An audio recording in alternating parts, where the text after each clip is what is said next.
আপনার কি যোনিপথে শুষ্কতা দেখা দিয়েছে, রিলেশনের সময় যোনি শুষ্ক থাকছে বা অনেক বেশি ঢিলা ভাব লক্ষ্য করছেন, তাহলে কিন্তু এই ভিডিওটি আপনার জন্য। Hello friends, welcome back to my channel. অনেকগুলি প্রাকৃতিক উপায় বা পদ্ধতি রয়েছে যেগুলোর মাধ্যমে আপনারা আপনাদের যোনির শুষ্কতা দূর করতে পারবেন এবং ঢিলা হয়ে যাওয়া থেকে মুক্তি পেতে পারবেন। তো চলুন বিস্তারিত জেনে নেওয়া যাক।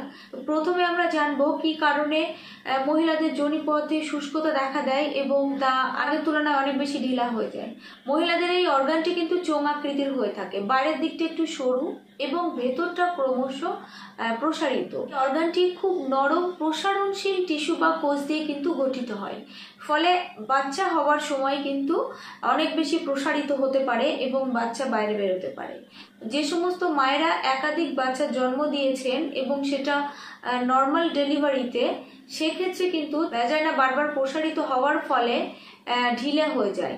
এছাড়াও অতিরিক্ত পরিমাণে যদি রিলেশন করা হয়। এরপরে হচ্ছে বার্ধক্য।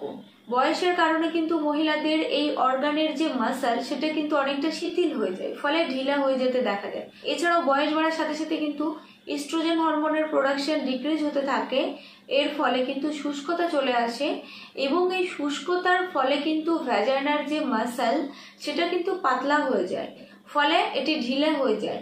মহিলাদের এই অর্গানটি শুষ্কতা বা ইস্ট্রোজেন হরমোন কমে যাওয়া, এটা কিন্তু কম বয়সী মহিলাদের ক্ষেত্রেও দেখা যায়, কারণ তাদের শরীরে যদি ইস্ট্রোজেন হরমোনের ভারসাম্য নষ্ট হয়, সেক্ষেত্রে তাদের যে ভ্যাজাইনা থেকে যে অম্ল রস নিঃসৃত হয় সেটা কিন্তু কমে যাবে। কারণ মহিলাদের এই যোনিপথে অনেক সূক্ষ্ম সূক্ষ্ম রক্তনালী, শিরা, উপশিরা এসে মিলিত হয়েছে এবং এই যোনিপথের মাসল থেকে কিন্তু এক ধরনের অম্ল রস নিঃসৃত হয়, যেটার ফলে আমাদের ভ্যাজাইনা রোগ জীবাণু থেকে সুরক্ষিত থাকে, কোনো রকম সংক্রমণ চট করে হয়ে যায় না। যাদের ক্ষেত্রে ইস্ট্রোজেন হরমোনের ভারসাম্য নষ্ট হয়েছে তাদের ক্ষেত্রে কিন্তু ভ্যাজাইনাল শুষ্কতা দেখা দেবে, ওয়াল পাতলা হয়ে যাবে এবং এলাস্টিসিটি নষ্ট হয়ে ঢিলা হয়ে যাবে। তো যোনি ঢিলা হয়ে যাওয়া থেকে মুক্তি পেতে সেরা কয়েকটি প্রাকৃতিক উপায় চলুন জেনে নিই।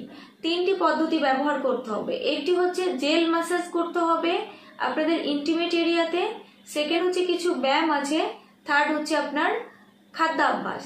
তো প্রথমে জেনে নিই, এমন একটি জেল ব্যবহার করতে হবে যেটি সম্পূর্ণ প্রাকৃতিক উপাদানে তৈরি, কোনো রকম হার্মফুল কেমিক্যাল যেন তার মধ্যে না থাকে। এমন একটি পিএইচ ব্যালেন্স জেল ব্যবহার করতে হবে যেটা ভ্যাজাইনার যে মিউকোসাল ওয়াল সেটা রিভাইটালাইজ করতে সক্ষম হয়, এলাস্টিসিটি রিস্টোর করে, পেলভিক মাসল শক্তিশালী করে, ইনফেকশন দূর করে, ড্রাইনেস ইচিং দূর করে এবং আর্দ্র ভাব বজায় রাখে, সেন্সিটিভিটি হিল করতে সাহায্য করে। তো ফ্রেন্ডস, এক্ষেত্রে আপনারা এভারটিনের ওনিলাইফ রিভাইটালাইজিং ইন্টিমেট জেল এটি ইউজ করতে পারেন। এটা ব্যবহারের ক্ষেত্রে প্রথমে আপনারা ইন্টিমেট এরিয়া জল দিয়ে ধুয়ে নেবেন, স্কোয়াটিং পজিশনে বসে একবার প্রেস করবেন। এটা একবার পাম্প করলে যতটা বেরোবে সেই পরিমাণটা নিয়ে আপনারা ভালোভাবে ম্যাসাজ করবেন।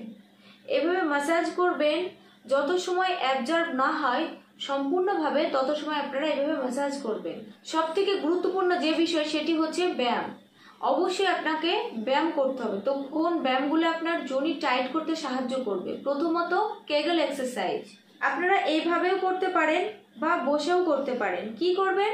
আপনাদের পেলভিক পেশি সংকুচিত করবেন, তবে এটা খেয়াল রাখবেন যেন শ্বাস প্রশ্বাস বন্ধ না থাকে, বা আপনার নিতম্ব, পেট, উরু এই সমস্ত পেশিগুলো যাতে সংকুচিত না হয় সেদিকে কিন্তু খেয়াল রাখতে হবে। শুধুমাত্র পেলভিক পেশি সংকুচিত করার চেষ্টা করুন। এইভাবে আপনি যত সময় থাকতে পারেন চেষ্টা করুন ধরে রাখার জন্য। প্রস্রাব করার সময়ও আপনি পেলভিক পেশির ব্যায়াম করতে পারেন। প্রস্রাব করার মাঝে মাঝে সময়ে পেলভিক পেশি সংকুচিত করুন এবং এটা নিশ্চিত করুন যে আপনি প্রস্রাব আটকে রাখতে পারছেন। কিছু সময় পর আবার ছাড়ুন, আবারও ধরুন, আবার ছাড়ুন। এইরকম ভাবে প্রস্রাব করার সময়ও আপনারা পেলভিক পেশির ব্যায়াম করতে পারেন। এরপর হচ্ছে স্কোয়াট। এটি একটি প্রধান ওয়ার্কআউট যা আপনার যোনিকে টাইট করতে সক্ষম। শুধু যোনি টাইট নয়, এটি আপনার বডিকেও টোন করে। প্রথম থেকে শেষ পর্যন্ত যেভাবে পজিশন দেওয়া আছে এইভাবে আপনারা ট্রাই করার চেষ্টা করুন। এই পজিশনে আপনার পুরো শরীরের ওজন আপনার পায়ের উপরে থাকবে। এভাবে 10 বার পুনরাবৃত্তি করুন। এরপর হচ্ছে লেগ আপ পোজ। আপনারা মেঝেতে শুয়ে পড়ুন এবং আস্তে আস্তে আপনাদের পাগুলোকে ওপরে ওঠান। ঠিক এইরকম ভাবে কয়েক মিনিট আপনারা থাকার চেষ্টা করুন। এরপর আপনার ডায়েটে কিছু খাবার যোগ করতে হবে যেগুলো আপনার ইস্ট্রোজেন হরমোন বাড়াতে সাহায্য করে। এক্ষেত্রে আপনারা বিভিন্ন রকমের কালারফুল শাকসবজি খাবেন এবং ফল খাবেন।